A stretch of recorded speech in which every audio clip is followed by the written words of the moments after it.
Fala aí, pessoal do Mansão Geek, tudo certo? Hoje eu quero trazer para vocês uma proposta de vídeo diferente. Não vai ser nenhuma teoria ou narração de algum evento épico dos diversos animes que a gente já trouxe aqui para vocês. Mas hoje eu quero tentar, pelo menos, junto de vocês, obviamente, tentar entender o que se passa na mente de um dos protagonistas mais sinistros e bizarros da história dos animes. Estou falando de Ken Kaneki, do anime Tokyo Ghoul. Como a complexidade do Kaneki ultrapassa os limites do termo complexidade, antes eu quero contar para vocês um pouco da história dele, antes da gente narrar os traumas dele e tentar entender o que se passa na cabeça dele.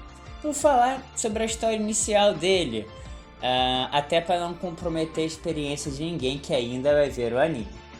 Kaneki era apenas um menino de 18 anos e um calouro em uma universidade bem renomada do Japão.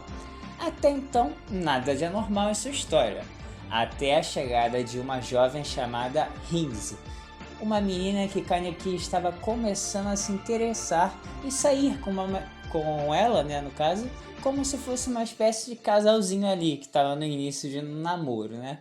O que o nosso pobre rapaz não sabia era que a garota era um Ghoul, uma criatura que se alimentava de humanos e que tinham poderes totalmente bizarros. Em uma determinada noite, Rinze admite e demonstra o seu interesse para Kaneki, algo que deixa o rapaz bastante feliz. Só que não era bem o interesse romântico que o Kaneki pensava que era. Ela tinha sim a intenção de devorar o Kaneki. O Ken imediatamente é mordido pela mesma, só que antes dele ser executado ali no chão, ele foge, cara, e impedindo que ele fosse morto.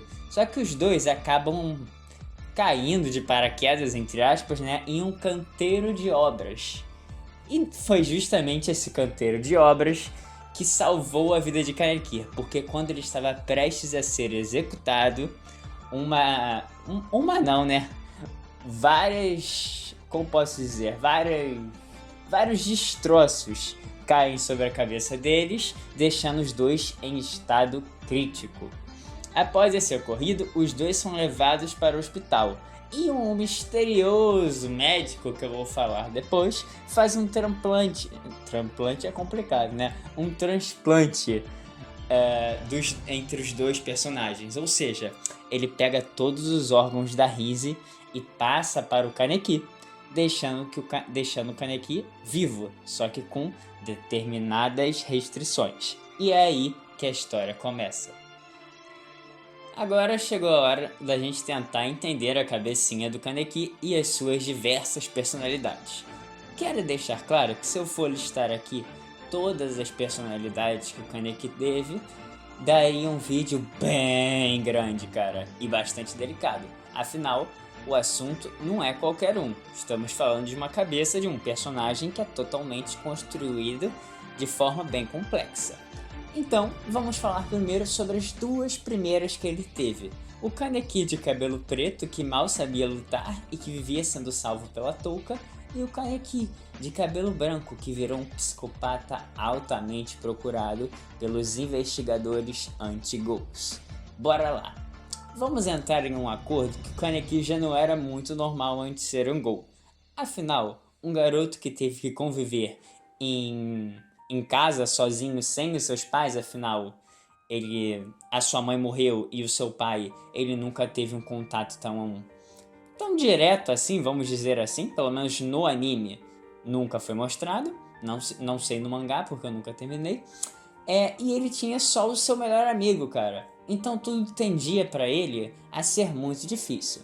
Mas as coisas vieram a piorar quando ele virou um Ghoul, pois o mesmo sentia vontade enorme de comer humanos e se sentia muito mal com isso, deixando ele cada vez mais deprimido. E se não fossem os personagens da Anteiko, que é uma espécie de cafeteria para Ghouls, entre aspas, vegetariano, não tivessem o resgatado ele dessa vida totalmente deprimente e canibalesca, vamos dizer assim, que ele estava evitando, talvez o paradeiro do nosso querido protagonista viesse a ser mais trágico ainda. Ao lado de Touka, o Sr. Yoshimura, a Hinami, o Hide e até mesmo o Ninji, que apesar das suas diferenças, ajudou muito Kaneki já, e também já atrapalhou muito ele também, Kaneki pode ter uma vida mais tranquila em relação à sua solidão de gol que ele estava tendo. Apesar de ao lado dos mesmos personagens ele ter enfrentado diversos inimigos, no fim de tudo ele sempre tinha alguém do lado para conversar sobre tudo aquilo, porém as coisas viriam a mudar, ou melhor, viriam a piorar. Como eu disse para vocês, tudo viria a piorar com um simples, entre aspas, acontecimento. A captura de Kaneki feita pela Agori. A Agori não é nada mais nada menos que uma organização criminosa liderada por ghouls bastante perigosos e bastante famosos no meio deles, né? No meio dos ghouls. E que são altamente procurados pelo CCG, que é meio que uma espécie de polícia especial que captura os ghouls, né? Um monstro sinistro, denominado de Jason, leva Kaneki à força e o tortura no caso, simplesmente por prazer. E como Ken não era alguém violento e não sabia como usar os seus poderes, ele se via em uma situação totalmente trágica e sem saída, onde ele era torturado constantemente até ele se dar conta de uma coisa: ele não era mais humano. E após diversos debates mentais que ele teve dentro da sua cabeça, junto com uma espécie de memória conturbada que ele tinha da Rise, e vendo até mesmo partes de seu passado, Kaneki assume outra personalidade. Após ele perder tanto sangue por causa das torturas de Jason, o cabelo de Kaneki fica branco por conta da falta de melanina em seu corpo, deixando a sua aparência totalmente bizarra e psicótica.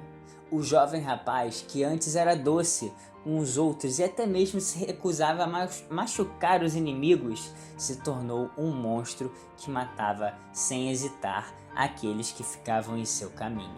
Tudo fruto das maldades que o mundo havia reservado para ele.